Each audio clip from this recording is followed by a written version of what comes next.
paz do Senhor. Amém. Gostoso podermos comemorar esses 16 anos do grupo de jovens.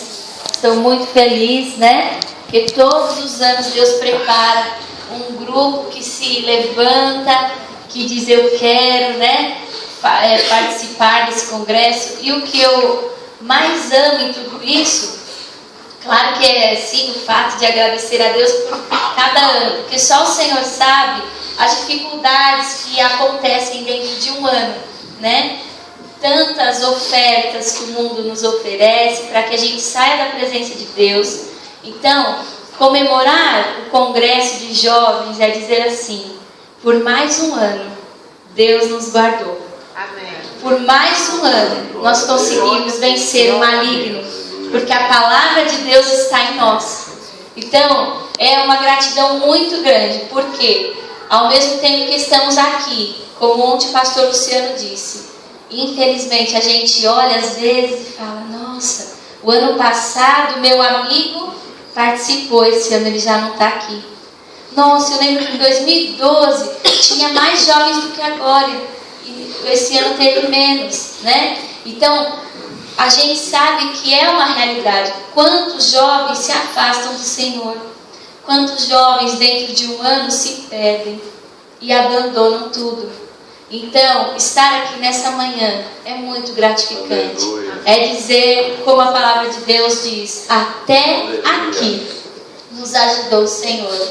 Não é um orgulho de dizer, olha como nós somos melhores, olha só como a gente é mais espiritual, ou como a gente é mais forte do que aqueles que pararam. Não, mas é dizer, até aqui nos ajudou o Senhor. As misericórdias do Senhor são a causa de não sermos consumidos. E foram essas misericórdias que nos trouxeram aqui durante esses 16 anos, né? Eu, quando converso com os jovens, eu digo, claro que o grupo tem muito mais tempo do que isso, porque a igreja já tem 26. Então o grupo de jovens já existia antes. Mas assim, de quando passou a ser comemorado, né? Esse é o tempo que nós temos. Então, é uma alegria imensa. E eu gostaria também de agradecer a Deus por essa oportunidade. E também por Deus ter me encorajado para vir até aqui. Só Ele sabe como é difícil, né? Fala a Deus, toma a tua fé. Eu fico me lembrando de como tudo começou. E às vezes eu não acredito que eu cheguei até aqui. Como os irmãos viram na peça, Samuel começou muito jovem.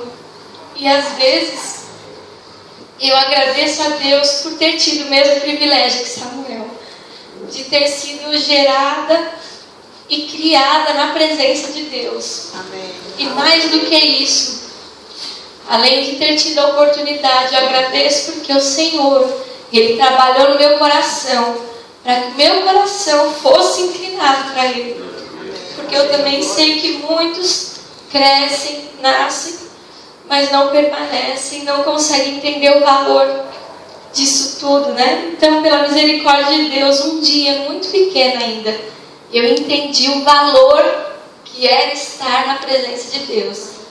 Eu aprendi o valor, a montagem estava feita aqui do tabernáculo, uma representação simples, né, mas que eu achei muito linda. Já agradeço as nossas irmãs que fizeram, né, a Virgínia, a Gabriela, a Leni, o Ney, que prepararam esse cenário. E os irmãos viram aqui durante a peça que Ófine e Finéias, eles tiveram até mais oportunidades do que Samuel, né? Eles tiveram outra criação, eles estavam próximos do pai, mas eles não conseguiram valorizar tudo aquilo, eles desprezaram, né? Então eu agradeço a Deus porque um dia eu pude valorizar a casa do Senhor, as coisas que existem aqui, e pude entender que o que tem aqui é santo. Amém. É sagrado, que eu não posso entrar aqui de qualquer jeito, que eu não posso fazer de qualquer jeito. E aí então fui crescendo, aprendendo as coisas do Senhor. Me lembro que com 6 anos, eu lembro, claro que assim, a idade exata, né? Eu falo 6 anos porque é de acordo com o que eu converso com a minha mãe, mais ou menos ali 6, 7 anos. Foi o dia que lá na escolinha das crianças, no culto infantil, né? Onde muita gente acha que os professores sobem para brincar só. Não. Graças a Deus a nossa igreja sobe para ensinar a palavra de Deus. E aí a criança tem muito costume de aceitar Jesus. Toda vez que você fala, quem quer aceitar Jesus? Eles levantam a mão, 1, 2, 10, 15, né? E não tem problema nenhum. Ela pode levantar até o dia em que ela tiver certeza da sua salvação. Depois do dia que ela tiver certeza, ela não levanta mais. Porque aí ela já sabe, eu já sou salva, eu não preciso ir lá de novo, né? E eu me lembro mais ou menos nessa idade, eu lembro como hoje, era um domingo de manhã, lá na escola, a minha mãe era professora da minha classe, e ela estava ensinando sobre a Páscoa, contando sobre a morte e a ressurreição de Jesus. E naquele dia, parece que eu nunca tinha ouvido aquela história. Eu já sabia de tudo que ela estava contando, mas dentro de mim fervia, acontecia alguma coisa diferente, que muito pequena eu não sabia explicar. Mas ali eu comecei a chorar, entender o sacrifício que Jesus fez por mim. E naquele dia eu aceitei Jesus, eu levantei a minha mão para nunca mais levantar. Eu entendi por completo naquele dia que Jesus tinha pagado o preço pelos meus pecados. E que agora eu era perdoada. E que o meu nome estava escrito no livro da vida. E a partir dali, então, começou outro processo. O da salvação estava firmado. Agora começava o da santificação. E ele ainda não terminou. E ele só vai terminar quando chegarmos lá no céu, né? E aí, então, nessa trajetória, eu fui me envolvendo com o grupo das crianças e tudo. Depois entrei para os jovens, né? Eu me lembro que o meu primeiro congresso, eu tinha feito uma cirurgia. Eu tinha hérnias, né? Hérnias aqui assim na barriga, eu tive que operar. E eu tinha acabado de entrar pro grupo, falei pra minha mãe, não, eu quero ir pro congresso. Mas você tá operada. Fazia acho que uns 2, 3 dias, né? Eu tava cortada, tinha que fazer repouso, mas a vontade de participar era tão grande. Eu tinha 13, né? E eu falei, não, eu quero. Ela trouxe, eu ficava aqui um pouquinho e deitava na cozinha. Ficava aqui um pouquinho e deitava na cozinha, né? Tamanha era a vontade de estar aqui. E ali Deus foi trabalhando. E eu, irmãos, eu confesso para vocês, eu adorava ser liderada. Eu amava que alguém mandasse eu fazer alguma coisa, sabe? Eu queria ajudar, eu queria fazer as coisas. Então, e na época o meu tio Daniel era o líder aqui, ele com aquele jeitão dele, né? Todo brincalhão e tal, e vamos fazer isso, vamos fazer aquilo, e eu ia embora. Nunca imaginei que Deus me colocaria um dia na frente da mocidade para ajudar, né? O líder, ele não é mais, ele só é alguém que vai servir mais. Isso sim. O líder é alguém que vai trabalhar mais, que vai orar mais, que vai jejuar mais, porque ele tem um grupo para, na direção de Deus, procurar conduzir. E eu estava ali toda feliz quando aconteceram algumas mudanças. E aí o pastor Daniel veio falar comigo. Eu tinha 18 anos. E aí ele veio e falou, né, o meu pai falou, filha, você não pode assumir o grupo da mocidade? Eu falei, eu? E hoje os irmãos olham assim, a maioria do nosso grupo são adolescentes, né? De 12 até 17, 18. Mas na época que foi pedido para eu fazer isso, eram jovens mesmo, de 20 para cima. E eu olhei para aquilo e falei, como? Eu sou mais nova do que eles, né? Eu não vou conseguir. Mas, como essa disposição dentro de mim sempre existia, pela misericórdia de Deus, eu falei, não, tá bom, eu vou encarar. Às vezes, quando eu paro para pensar no que eu fiz, eu falo, nossa, eu fui muito doida. Eu fui muito, como diz o Gil, fui corajosa, né, Gil? Fui muito corajosa, porque era um trabalho desafiador. Mas, para resumir para os irmãos, Deus foi me dando graça. E isso é uma das coisas que eu mais amo fazer para o Senhor. Eu me lembro que bem no início, teve algumas pessoas, porque aí você ouve de tudo, né? Você ouve as pessoas falando, ai, que bom, isso mesmo, vai que Deus vai te ajudar. E você ouve outros dizendo assim, trabalhar com jovens é a pior coisa. Não tem grupo mais difícil na igreja do que jovens. Então no início eu ouvi de tudo, mas eu falei, não tem problema, ainda que for difícil, o Senhor vai me ajudar. Eu só vou ser um instrumento nas mãos dele, né? E eu estou aqui, já se passaram 8 anos que Deus permitiu que eu estivesse à frente de vocês, né? E glória a Deus por isso. Eu não sei até quando Deus vai querer que eu fique. Ele tem um tempo para todas as coisas. Pode ser que ano que vem levante outro jovem, mas eu estou feliz por esse tempo que Deus permitiu que eu trabalhasse com vocês. Eu posso dizer que foi uma honra. Nunca para mim foi um peso. Apesar dos comentários de que vocês seriam o grupo mais difícil, para mim vocês são o grupo mais especial, o grupo mais legal de trabalhar. Eu me divirto, agora de Deus, né? Eu digo isso com toda sinceridade. Eu amo trabalhar com vocês, adoro, me divirto nos ensaios, né? Mesmo os trabalhinhos que acontecem, né? Alguma dificuldade, mas a gente passa por cima, dá uma chamada aqui, o irmão Ney me ajuda de lá, dá uma bronca lá, e fica tudo bem, não é? E nós estamos aqui. E isso para dizer que liderar eu aceitei, mas pregar eu sempre fugi. E nesses 8 anos, cada tema que o Senhor ia colocando no meu coração para trabalhar com vocês, Deus me inquietava para falar da palavra dele. E eu fugia. Não, congresso, legal, trazer alguém de fora. Vamos trazer os cantores, vamos trazer os preletores. E tudo isso é muito bom, tem que existir mesmo. Só que dentro de mim eu sabia que eu estava fugindo de uma parte que Deus gostaria que eu fizesse.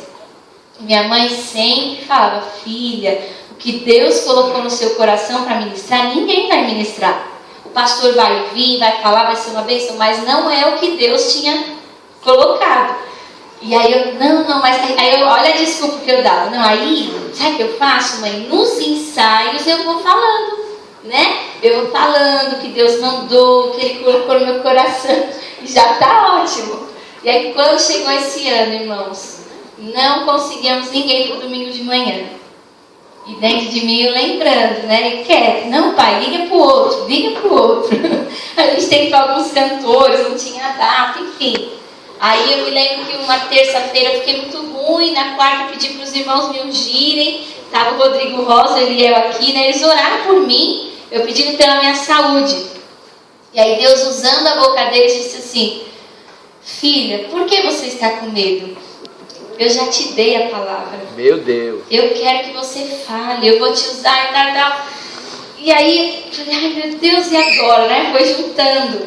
E aí naquele ensaio que eu comentei com os irmãos, que Deus nos visitou, quando a gente estava cantando pela última vez, fala comigo, e se eu não entender, insista.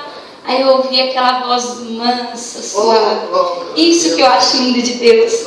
Ele não força você. A voz dele é tão doce, é tão mansa, que quando ele fala a gente não resiste, né? Porque você já tem essa experiência. Se alguém chega bravo e fala assim, você tem que fazer isso. Eu não vou fazer. Mas você tem. Mas eu não quero. Mas não é assim? Agora, às vezes, quando a pessoa chega com um jeitinho, olha, mas eu preciso, aí você não aguenta, você fala, não, eu me rendo. Naquele ensaio, quando nós cantamos, se eu não entender, insista. O Senhor disse assim, filha, fazem 8 anos que eu insisto. Fazem 8 anos que eu peço para você ministrar uma palavra ao coração deles. Por que você foge? E aí eu não tive como resistir. Cheguei meu pai e falei, pai, não achou ninguém, né? Não. Falei, sou eu mesmo. Você? Eu falei, Aí contei toda a história para ele. Ele falou, amém, então vamos lá. E eu estou aqui nessa manhã com esse desejo. Essa mesma voz mansa e suave que falou comigo e me convenceu, possa te convencer daquilo que o Senhor deseja que você faça. Amém? E nós vamos refletir rapidamente sobre algumas coisas aqui. Os irmãos assistiram a peça e ficou muito claro toda a história.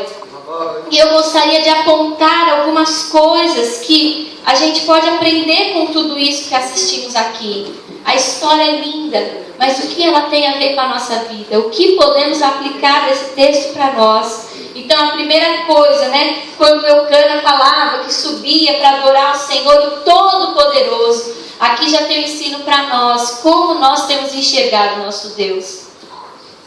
Como Ele tem sido Todo-Poderoso, nós temos reconhecido Ele como Senhor, ou nós temos tentado ficar maior do que Ele? Essa é uma lição que temos que aprender já com Eucana na Bíblia. Quanto aquela família reconhecia o Senhor, como Ele estava no controle de tudo. A Bíblia diz que o Senhor fechou a amada de Ana. Foi Ele que impediu ela, mas por quê? A gente não entende tantos porquês de Deus, mas Ele tinha propósitos. Ele estava trabalhando no coração dela, sabe por quê? A próxima coisa que eu vejo é que ela pediu um filho ao Senhor, mas dessa vez foi diferente. Eles subiam todos os anos a Siló. Eu tenho certeza que Ana clamava todos os anos: Senhor, me dá um filho, me dá um filho, me dá um filho. E por que só agora Deus atendeu? Existe um detalhe na oração de Ana, que ela pede um filho, mas ela faz uma promessa: eu dedicarei ao Senhor por toda a vida. O que é que nós temos pedido ao Senhor? Mas Deus não me dá, mas Deus não me dá. Isso que estamos pedindo é para glorificar o nome do Senhor? Isso que estamos pedindo é para dedicar ao Senhor? Porque lá no Novo Testamento tem um versículo que diz que a gente não recebe porque a gente pede mal, porque a gente pede para se deleitar, né, assim, para os nossos próprios prazeres, para o nosso próprio bem, e nunca pensamos em Deus, se isso vai glorificar Ele ou não. Então aqui nós já aprendemos uma lição. O que é que nós temos pedido em oração? Deus quer responder, mas Ele quer que o desejo desse pedido que estamos fazendo seja em primeiro lugar para glorificar o nome dEle. E quando Ele viu que a intenção de Ana, que o pedido dela era para que o filho fosse dedicado ao Senhor, Ele falou: agora eu dou, agora eu respondo a oração, né? E depois a gente vê também que o Senhor se lembrou dela, né, por causa desse coração cheio de fé. E aí então ela nega o Samuel que tem, que é outra coisa que eu acho dificílimo. Qual mãe que gostaria de fazer o que Ana fez, né, de realmente entregar? Porque quando o Samuel foi desmamado, ele tinha por volta de 3, 4 anos. Você ficar 3, 4 anos com uma criança e depois entregá-la é muito dolorido, né? Porque 3, 4 anos você já pegou um amor. Às vezes você passar um mês com uma criança, você já vai ficar apaixonado por ela. Quanto mais 4 anos. Mas sabe o que isso mostra? Mais uma lição para nós. Samuel era importante na vida de Ana, mas Deus era mais. Nada pode tirar o lugar de Deus na nossa vida. Se o Senhor vê que aquilo que Ele te deu vai fazer você se perder, Ele tira de você. Ele tira. Então antes que Ele tire,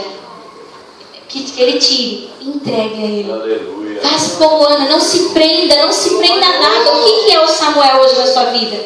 É um ministério? É alguém da sua família? É um amigo? É uma posição social? É uma profissão? Não se apegue a isso. Você pediu tanto para Deus essa vitória, mas ela não é sua, ela é do Senhor. Ela é do Senhor.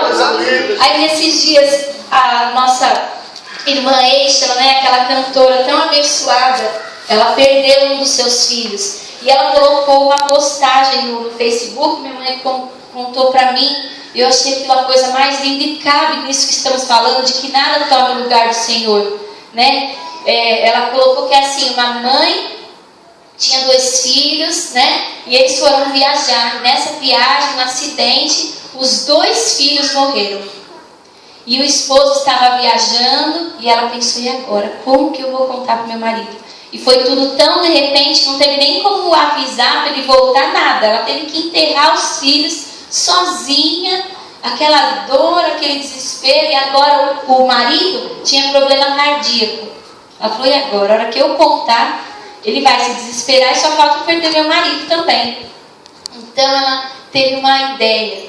Assim que o marido chegou: oi, como é que estão as coisas? Como é que estão nossos filhos? Ela falou: ai, antes de eu falar dos nossos filhos, deixa eu te contar uma coisa. Passou um homem aqui e deixou aqui na nossa casa 2 pedras preciosas, mas de muito valor, caríssimas, sabe? E ele pediu se eu posso cuidar dessas pedras até o dia que ele vai me buscar. Sim, e eu cuidei com todo carinho. Só, sabe o que aconteceu? Esse tempo que ele demorou para vir, eu me apeguei tanto com essas pedras. Ai, sabe, parece que elas são minhas, não são mais do homem. Gostei tanto delas que eu quero elas para mim. E aí ele olhou e falou: nossa, né, meu amor, não pode, você sempre foi tão desprendida das coisas, não vai ficar com uma coisa que não é sua. Se o homem vier, você tem que devolver. Ela falou: mas eu não quero devolver, porque eu já me apeguei. Falou: não faça isso. Ela falou: então, o homem veio e buscou essas 2 pedras preciosas que eu tinha guardado para ele em casa. Falou: é? Ela falou: é. Sabe quem são essas 2 pedras? São os nossos filhos. Um dia o homem passou e deixou para a gente cuidar, mas agora ele voltou e pediu para eu devolver porque é dele. E ele foi e guardou. E como ela contou desse jeito, aquele homem não se desesperou. Choraram juntos, se entristeceram juntos, mas ele não se desesperou. Então, por que eu estou dizendo isso? Porque tudo que vier na sua mão não é seu. Um filho, um marido, uma esposa, um amigo, ninguém é de ninguém. Todos nós somos do Senhor e nós estamos aqui para cuidar um do outro, né? Então a gente vai aprendendo nesse texto tantas coisas. Agora, e o menino Samuel ia crescendo, né? Que lindo, como era plano de Deus. Que criança que ia aguentar ficar longe assim dos pais? Mas era plano de Deus, o coração dele estava voltado, né? Os irmãos iam na festa, ele ajudando Eli. Ele na verdade era um serviçal de Eli, mas ele fazia isso com todo amor. E aí nós vemos que ao mesmo tempo, Hófni e Finéias eram 2 jovens que desprezavam as coisas do Senhor. Aqui eu aprendo, irmãos, uma coisa: o temor a Deus, ele só vai existir se a gente amar o Senhor. Se nós não amamos o Senhor, não adianta que não tem temor. Esse amor tem que existir. E sabe qual é a nossa esperança? Que a Bíblia diz que Ele nos amou primeiro. Como que eu vou amar? Você ama porque Deus te amou primeiro. Ele sabe colocar no teu coração o amor que você precisa ter por Ele. Assim que você ama, automaticamente você teme. O que é temer? É reverenciar, é entender quem é aquela pessoa, é a grandeza dela e a sua pequenez, né? E aí depois do temor, pode ter certeza que a obediência também vem, né? É como que uma engrenagem, uma coisa engancha na outra. Você ama o Senhor, logo você teme, você obedece, você honra, você serve. E aí, esse texto, quando Deus colocou no nosso coração de ser o tema do congresso, ele me chamou tanto a atenção, porque aqui está a imagem de cada um de nós. Nós podemos nos identificar com vários personagens que tiveram aqui. Talvez enquanto você assistiu a peça, você se identificou com Samuel. Glória a Deus! Alguém que ama, teme, obedece, serve, está pronto, está sensível. Se você se identificou com Samuel, continue assim. Continue perseverante. Mas se você se identificou com Hófni e Finéias, Deus quer falar com você nessa manhã. Deus quer nos chamar a atenção para dizer: não despreze as coisas santas. Não ignore aquilo que eu faço. Não fique pensando que eu sou apenas amor. Eu não sou apenas amor, eu sou justiça e santidade. Porque quando a gente vai vendo o texto, dá a impressão no começo que Deus não estava vendo, que estava tudo bem. Irmãos, quando Hófni e Finéias mandam aquele auxiliar buscar carne, isso era um pecado gravíssimo. Não se fazia isso em Israel. A carne, a gordura precisava primeiro ser ali assada, derretida, sabe? Aí uma parte para o sacerdote, uma parte certa, tinha todo o mandamento. Eles desprezaram tudo isso. Quando eles mandavam que aquele auxiliar buscasse carne crua, eles estavam roubando o Senhor. Aquela carne era do Senhor. E eles ignoraram aquilo. Outra coisa que os irmãos até deram risada, né? Porque a gente tem que resumir tudo, mas quando eles chegam nas mulheres que trabalhavam na tenda sagrada e eles querem se deitar com elas ali. Assim, como é uma coisa de longe, parece que não é tão grave, mas vamos trazer para hoje. É como se hoje alguém quisesse ter relações aqui na porta da igreja. Os irmãos conseguem imaginar isso? Não é uma coisa absurda? Tamanho era o desprezo que eles tinham com o Senhor. Tamanha cegueira espiritual. Os ouvidos deles já estavam tapados. Como o pastor Luciano pregou aqui ontem, eles já estavam mortos.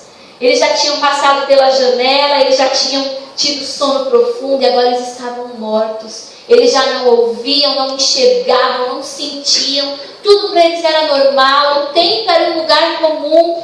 Deus está nos chamando nessa manhã, dizendo: a minha casa não é um lugar comum. Ainda que muitas pessoas estejam deturpando, modificando, alterando as coisas, eu não mudei. O Senhor, o nosso Deus, é o mesmo ontem, hoje, será eternamente.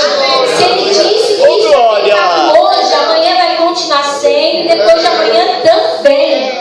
Esses dias eu fiquei sabendo que transformaram a Bíblia. Existe uma Bíblia agora, acho que é Bíblia da Graça, uma coisa assim, graça sobre graça, onde os homossexuais alteraram textos bíblicos para poder fundamentar que o que eles fazem não é pecado. Olha onde chegamos, é uma Bíblia enorme. Eles alteraram, hoje existem igrejas para isso. Não, Priscila, não seja tapada, né? A gente tem que respeitar todo mundo. Sim, Deus não só respeita cada ser humano, como Ele ama. Ele ama o pecador, mas Ele não ama o pecado. Ele não pode ficar perto do pecado. Então, se lá no Antigo Testamento Ele falou que o homossexualismo era pecado, continua sendo. É verdade. Nós não podemos abrir mão dos valores que Deus fala. Nós não podemos deixar que o mundo continue entrando dentro das nossas igrejas. Nós precisamos ser sal e luz, como Jesus disse que seríamos. Então, com Hófine e Finéias, nós vamos aprendendo que nós não podemos desprezar, porque a justiça de Deus vem. E ela veio. E olha a forma que ela veio. Qual foi o salário deles? Qual foi a recompensa de todo esse desprezo, de todo esse descaso? Foi a morte. A palavra de Deus diz que o salário do pecado é a morte. Então, nessa manhã, que fique muito claro para nós. Vamos nos atentar. Eu li uma frase que mexeu muito comigo. Ela diz assim: você pode ter sido batizado na igreja, criado na igreja, servido na igreja, casado na igreja, morrido, velado na igreja e acordar no inferno, caso esteja meramente na igreja e não em Cristo. Era isso que Hófine e Finéias estavam fazendo. Eles estavam dentro do templo, eles vinham, eles ajudavam, faziam as coisas. Mas aquilo se tornou uma coisa tão comum, né? Tão pequena. Nós precisamos estar em Cristo. Amém. Em Cristo, porque se nós estivermos só na igreja, nós podemos acordar no inferno. E ter uma decepção tão grande de dizer: Deus, como assim?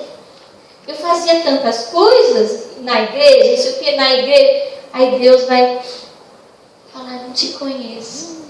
Porque na intimidade, no seu dia a dia, lá dentro do teu quarto, você nunca me procurou. Você nunca esteve sensível à minha voz.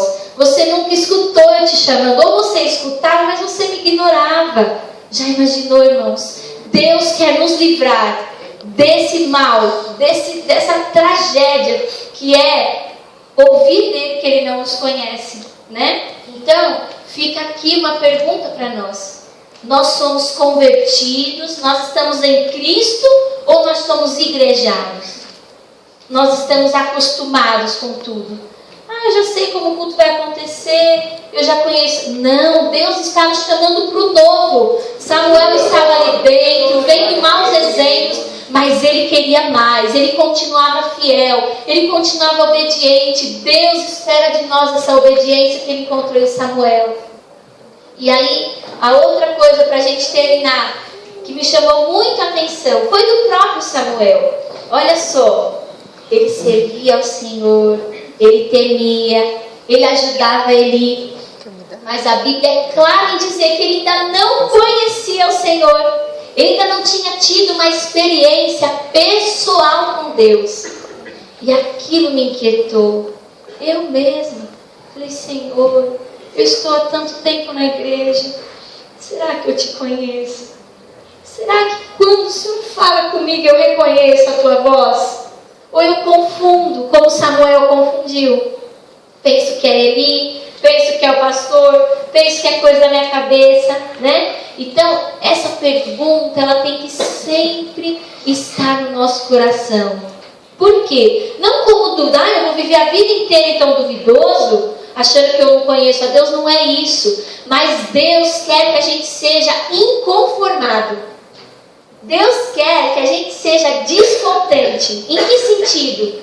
De nunca achar que está suficiente. Se ontem eu ouvi a voz de Deus, hoje eu quero ouvir de novo. Meu Deus! Se hoje Deus me deu esse dom, eu quero mais um. É descontente, é inconformado, é sedento. Deus quer levantar na nossa geração uma geração sedenta por Ele, faminta, que queira comer mais, que queira beber mais da fonte que é Jesus.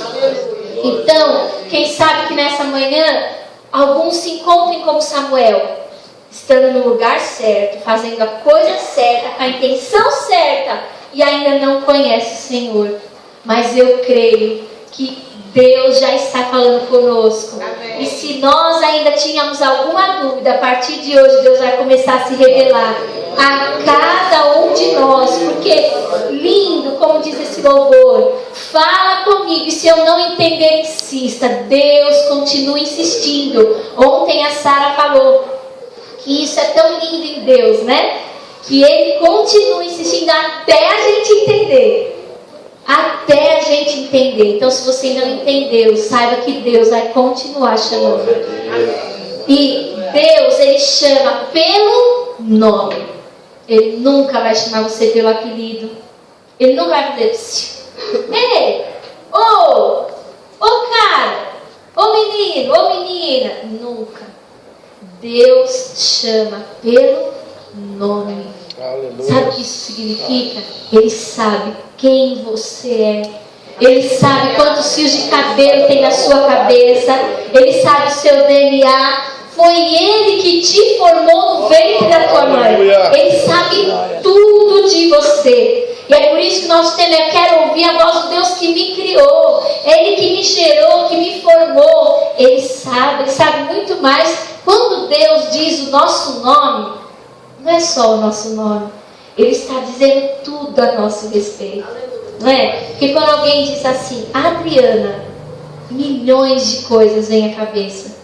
É a essência dela. É a identidade. Deus quer que você tenha um encontro pessoal com Ele. Para saber muito melhor quem você é. Para saber quem Ele é. Aleluias. E para nós finalizarmos, irmãos.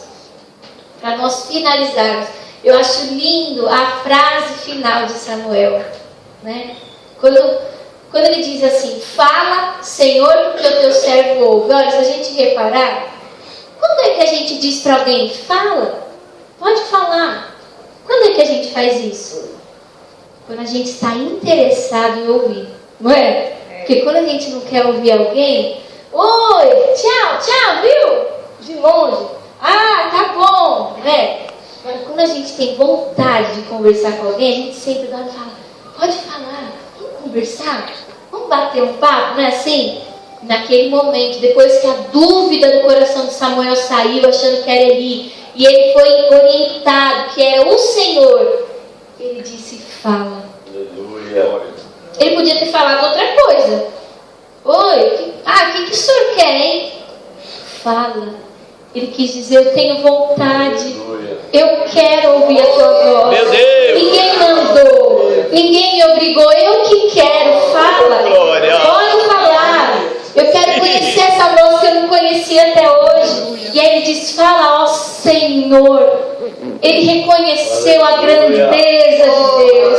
Ele reconheceu que não era um homem. Ele reconheceu que não era Eli, que apesar de ser um homem de Deus, estava perdido, já estava cego, não sabia corrigir, não sabia chamar atenção. Ele não, era o Senhor, o Deus da vida dele. E aí ele diz, porque o teu servo, ele se humilha. A palavra de Deus diz que aquele que se humilha será exaltado. Humilhai-vos, pois, debaixo da potente mão de Deus, porque a seu tempo ele vos exaltará. Irmãos, olha, Samuel, alguém podia olhar e falar, nossa, mas ele só faz isso. Ele fica fechando o portão do templo, abre o portão do templo, carrega balde de água para a pia, pega madeira para o altar do sacrifício, pega o garfo para o sacerdote. Nossa, que coisa pequena. Mas eu tenho uma notícia para você. Aquele que é fiel no pouco, sobre o muito vai ser colocado. O que é que Deus colocou na sua mão? Deus, olha, o pastor pediu para todo dia eu vir fechar essa cortina. Nossa, que coisa insignificante. Quem que vai ver? Isso daqui não dá ibope? Não dá ibope. Ah, pastor, não tem outra coisa? Não tem outra coisa. É isso mesmo. Sabe por quê? Deus está provando o nosso coração. Se Ele vê que para fechar essa cortina, você vai vir fazer com gosto, com alegria, com prontidão, é do Senhor. Ninguém está vendo, mas é o Senhor que está vendo. Aí Deus vai ver no teu coração e falar, se ela é capaz de fazer a coisa pequena, eu dou a grande na mão dela. Aleluia! Deus fez isso com Samuel. Por mais ou menos 10 anos, Samuel ficou fazendo coisas que pareciam pequenas. Serve, ajuda ele a levantar da cama, leva ele no banheiro que ele já estava cego, arruma a cama dele, vai buscar água para a pia, vai abrir o portão, vai ajudar o sacerdote. Ele está lá, 10 anos, não se preocupe com o tempo, não se preocupe com o tempo, mas Deus, o Senhor falou que eu ia ser isso, que eu ia fazer aquilo. Não, foque naquilo que Deus te deu hoje. O que Ele deu hoje? É vir, sentar, escutar, ouça com toda atenção, seja fiel no pouco, porque aí sobre o muito Deus vai poder te colocar. E aí, irmãos, depois que Samuel falou, fala, Senhor, porque o teu servo ouve. Sabe quando Deus parou de falar com ele? Nunca mais. Sabe quando Deus vai parar de falar com você? Nunca mais. E de uma coisa tão pequena aos olhos humanos, sabe o que Samuel se tornou? Sacerdote, juiz e profeta de Israel. Eu nunca vi na Bíblia alguém ter 3 funções. Ou uma pessoa era sacerdote, ou ela era profeta, ou ela era juiz. Deus levantou Samuel para ser as 3 coisas. Porque ele viu que no coração dele tinha humildade, tinha aquela servidão e dizer, fala, Senhor, que o teu servo ouve. Samuel continuou tendo coração de servo. E é esse coração que Deus quer que a gente continue tendo, para que Ele possa continuar falando conosco. Para terminar, eu quero dizer uma última coisa. Uma vez, uma experiência que eu tive com Deus. Eu achava muito bonito quem chegava na igreja, olha só, eu tinha uns 13 anos. E alguém falava assim, eu, por exemplo, eu era viciado, por exemplo, igual onde o pastor Luciano contou, né? Deus me tirou das drogas e hoje eu sou um grande pregador da palavra dele. Eu era isso, eu era aquilo, Deus me libertou, Deus me resgatou. Eu achava aquilo lindo, porque é lindo o que Deus pode fazer com o ser humano caído. Aí um dia eu falei assim para minha mãe, eu sou feliz porque eu sirvo a Deus, né? Mas às vezes eu fico pensando, se eu nunca vou ter um testemunho para contar, né? Igual dessas pessoas. Tipo assim, eu era isso, que todo mundo fala assim, você já cresceu na igreja, você não sabe o que é o mundo, né? assim, como se a nossa experiência fosse inferior. Eu sentia isso como inferior, né? Falei, nossa mãe, eu nunca vou poder assim, né, contar uma coisa assim para a igreja, né? Deus fez.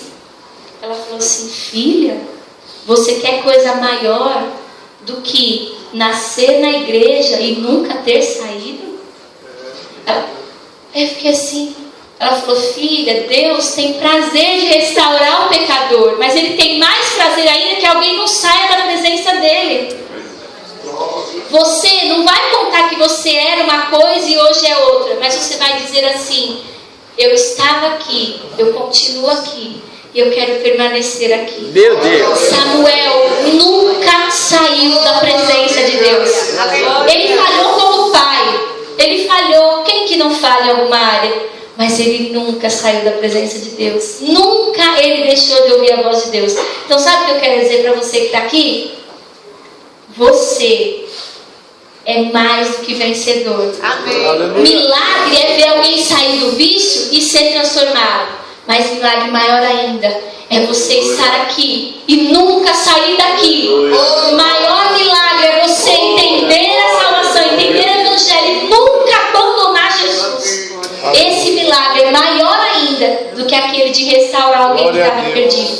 Então permaneça. Vale a pena ser fiel a Deus. Amém? E eu agradeço a oportunidade em nome de Jesus.